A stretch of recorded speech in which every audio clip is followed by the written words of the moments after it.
บริษัทลาวสไตล์เป็นผู้บุกเบิกและนำหน้าในด้านการโฆษณาในนครหลวงเวียงจันทน์และแขวงอื่นๆในลาวมีประสบการณ์ในการเฮ็ดเวียกมาหลายกว่า10ปีด้วยระบบเครื่องจักรและอุปกรณ์ที่ทันสมัยสามารถตอบสนองได้ทุกความต้องการของลูกค้าบริษัทลาวสไตล์เป็นบริษัทที่มีชื่อเสียงในแขนงการโฆษณาได้ร่วมงานกับบรรดาลูกค้ารายใหญ่ในนครหลวงเวียงจันทน์เช่น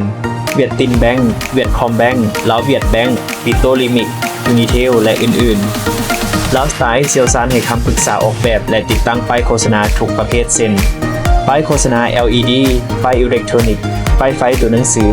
ป้ายสแตนเลสป้ายไฟนีออนป้ายไม้และป้ายขนาดใหญ่ที่เฮ็ดด้วยอลูมิเนียมผ้าใบเหล็กและอื่นๆมาที่ลาวสไตล์ทานบ่เพียงที่จะได้รับสินค้าที่มีคุณภาพและราคาที่เหมาะสมเท่านั้นแต่ยังจะได้การบริการที่ว่องไวทันใจและรับประกันระยะยาวอีกด้วย